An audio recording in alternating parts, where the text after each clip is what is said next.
योगभास्कर Austro ह्या ज्योतिषविषयक चॅनलमध्ये आपले सर्वांचे स्वागत आहे. आणि आजच्या भागामध्ये आपण अधिक महिना याविषयीची धार्मिक माहिती आणि महत्त्व हे समजून घेणार आहोत. अधिक महिना का येतो, या पाठीमागे शास्त्रीय कारण काय आहे, त्याचबरोबर या अधिक मासामध्ये काय करावे, काय करू नये, काय करणे वर्ज्य सांगितलेले आहे, या सगळ्यांची माहिती आपण थोडक्यात समजून घेणार आहोत. ही माहिती सर्वांना समजेल अशा सोप्या भाषेत सांगण्याचा येथे प्रयत्न करणार आहे. हिंदू पंचांगानुसार दर 3 वर्षांनी अधिक मास येतो. यालाच आपल्याकडे अधिक मास, पुरुषोत्तम मास, मलमास असे म्हणतात. तर ग्रामीण भाषेमध्ये याला धोंड्याचा महिना असे सुद्धा म्हणतात. इंग्रजी तारखेनुसार दिनांक 17 मे 2026 रोजी रविवारी हा अधिक मासारंभ होणार आहे. तर हा अधिक मासाची समाप्ती 15 जून 2026ला सोमवारी होणार आहे. अधिक मास हा श्रीहरी विष्णूंना समर्पित केलेला मास आहे. अधिक मास का येतो याविषयीची सुद्धा आता आपण शास्त्रीय माहिती थोडक्यात समजून घेणार आहोत. चंद्राची पृथ्वीभोवतीची एक परिक्रमा म्हणजे एक चांद्रमास असतो आणि असे 12 चांद्रमास मिळून एक चांद्रवर्ष तयार होत असते.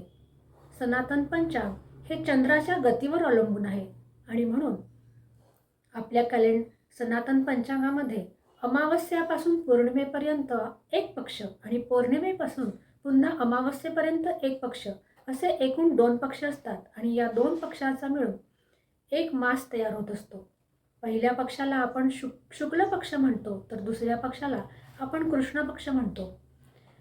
गणित करताना शास्त्रानुसार काही वेळेला या तिथींचा क्षय होतो, तर काही वेळेला वृद्धी तिथी येते. तिथींचा जो क्षय झालेला असतो तो भरून काढण्यासाठी आपल्याकडे दर 3 वर्षांनी अधिक महिना येतो. पाश्चात्य कालगणनेनुसार जसे 3 वर्षांनी एक लीप वर्ष येते, तसेच आपल्याकडे सनातन पंचांगानुसार प्रत्येक 3 वर्षांनी हा अधिक महिना येत असतो. पाश्चात्य कालगणना ही सौर वर्षावर आधारित आहे, तर सनातन कालगणना ही चंद्रावर आधारित आहे. सौरवर्ष हे 365 दिवसांचे असते, तर चांद्रवर्ष हे 354 दिवसांचे असते. म्हणजे या दोघांमध्ये एकूण 11 दिवसांचा फरक आहे. हा 11 दिवसांचा फरक भरून काढणे आणि कालगणना सुसंगतीत करणे हे महत्त्वाचे आहे आणि म्हणूनच हा 11 दिवसांचा कालखंड प्रतिवर्षी भरून काढण्यासाठी प्रत्येक 3 वर्षांनी 11 अधिक 11 अधिक 11 असे मिळून 33 दिवसांचा जो फरक असतो, या 33 दिवसांच्या कालखंडाला आपल्याकडे अधिक मास म्हणतात. प्रत्येक 3 वर्षांनी असा हा अधिक महिना येत असतो आणि त्यामुळे कालगणनेत सुसंगत होण्यास ही मदत मिळत असते. अधिक मास येण्याची ही गणितीय आणि संपूर्णपणे शास्त्रीय पद्धत आहे आणि हे अभ्यास हा खगोलशास्त्रीय शास्त्रानुसार केलेला आहे आणि म्हणून अधिक महिना हा शास्त्रोक्त आहे. प्रत्येक महिन्याला सूर्य हा राशी परिवर्तन करत असतो. यालाच आपण सूर्याची संक्रांती असे म्हणतो. परंतु अधिक मासामध्ये सूर्य संक्रांत नसते. हेच अधिक मासाचे वैशिष्ट्य आहे आणि हे गणितीय सूत्रसुद्धा आहे. यंदा सन 2026 मध्ये सनातन पंचांगानुसार ज्येष्ठ महिना हा अधिक महिना आलेला आहे. अधिक महिना आपल्याकडे अत्यंत पवित्र मानला जातो. या कालखंडात श्रीहरी विष्णूची आराधना ही श्रेष्ठ मानली जाते. या अधिक महिन्यामध्ये कोणती कर्मे करावीत, कोणती करू नयेत हे सुद्धा पंचांगात दिलेले असते. याविषयीची थोडक्यात माहिती आता आपण जाणून घेणार आहोत. अधिक महिन्यामध्ये पूर्वी करत असलेली नित्यकर्मे ही करता येतात. म्हणजे पूर्वी घेतलेले मंत्र जप हे करता येते.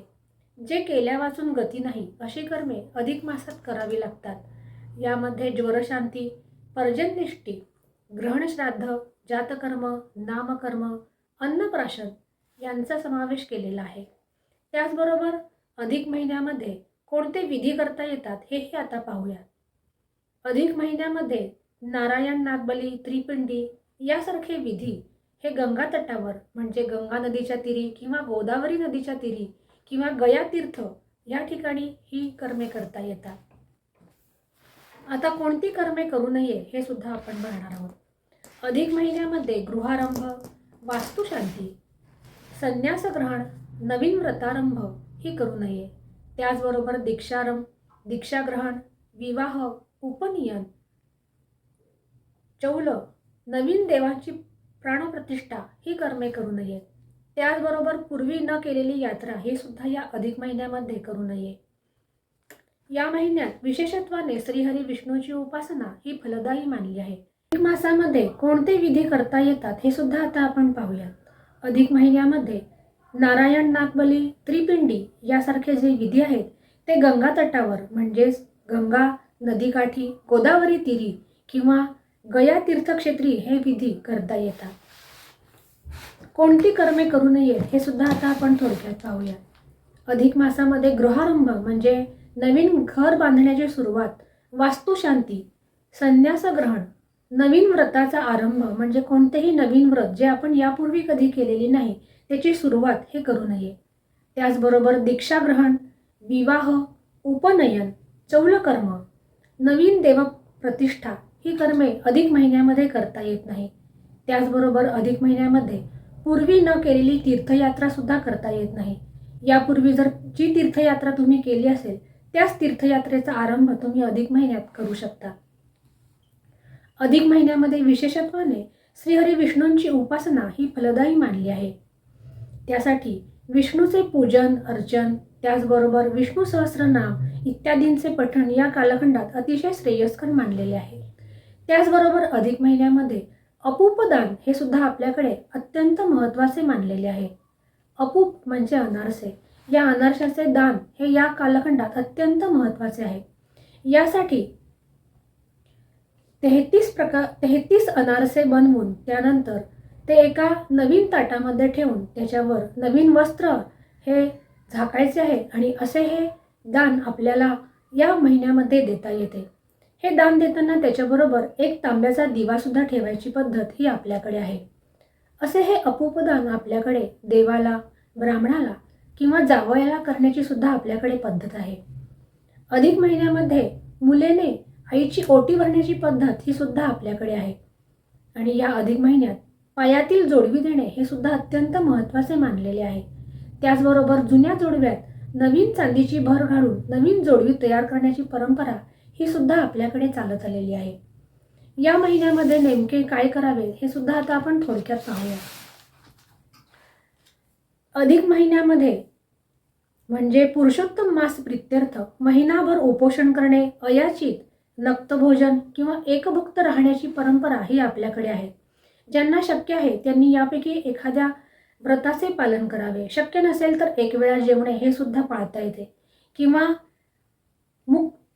न बोलता जेवणे हे सुद्धा आपल्याकडे अत्यंत महत्त्वाचे आहे. म्हणजे अधिक महिन्यामध्ये जेवताना बोलणे वर्ज्य करावे म्हणजेच मौन व्रताने जेवण करायचे आहे. अशक्ताने ज्यांना जमेल अशा पद्धतीचे आचरण या कालखंडात करावे. हे रोज जर नाही जमले तर निदान 3 दिवस 1 दिवस तरी हे आचरणात आणावे. महिनाभर तांबूलदान हे श्रीहरी विष्णूंना जर केले तर त्यामुळे सौभाग्याची वृद्धी होते असे सांगितलेले आहेत. त्याचप्रमाणे या अधिक महिन्यात देवापुढे अखंड दीप लावल्यासुद्धा लक्ष्मी प्राप्ती होते असे आपल्याकडे सांगितलेले आहे. 1 दिवस गंगा स्नान करणे हे सुद्धा सर्व पापांची निवृत्ती होण्यासाठी आपल्याकडे अधिक मासात गंगा स्नान हे श्रेष्ठ मानलेले आहे. संपूर्ण महिनाभर गंगा स्नान जरी करता आले नाही तरी एकदा तरी ते करावे. मौन भोजन हे सुद्धा पापाचे निरसन होण्यासाठी आपल्याकडे अधिक मासात श्रेष्ठ सांगितलेले आहे. शक्य असेल त्याने मासपर्यंत नित्य अपूपदान म्हणजे अनारसाचे दान करावे. शक्य नसेल त्यांनी ज्या तिथी सांगितल्या आहेत त्या तिथीला हे अपूपदान करणे हे त्यांच्यासाठी फायदेशीर आहे. हे अपूपदान महिन्यातून एकदा म्हणजे अधिक मासामध्ये एकदा कधी करावेत याचे जे मुहूर्त पंचांगात दिलेले आहेत ते सुद्धा आता आपण समजून घेऊया. शुक्ल व कृष्ण पक्षातील द्वादशी, पौर्णिमा तिथी, कृष्ण अष्टमी, नवमी, चतुर्दशी आणि अमावस्या या तिथीला हे दान करता येणे श्रेष्ठ सांगितलेले आहेत. म्हणजे ज्यांना रोज जमणार नाही त्यांनी या तिथीला तरी अपूप म्हणजे अनारशाचे दान करावे. या व्यतिरिक्त व्यतिपात योग आणि वैधृती योगावर ही दाने अवश्य करावीत. एखाद्या दिवशी श्रद्धा उत्पन्न होईल त्या दिवशी असे हे अपूपदान करावेत. अपूपदानाचा संकल्प मी डिस्क्रिप्शन बॉक्समध्ये सुद्धा देणार आहे. ज्यांना इच्छा आहे त्यांनी डिस्क्रिप्शन बॉक्समध्ये अपूपदानाचा संकल्प नक्की पाहावा. अशा रीतीने आज आपण अधिक मासाची माहिती ही जाणून घेतलेली आहे. अशाच प्रकारच्या ज्योतिष्य आणि धार्मिक विषयांच्या माहितीसाठी चॅनलला लाईक आणि सबस्क्राईब नक्की करा. आज आपण इथेच थांबूया. पुन्हा भेटूया अशाच एका नवीन ज्योतिषीय विषयासह. तोपर्यंत नमस्कार.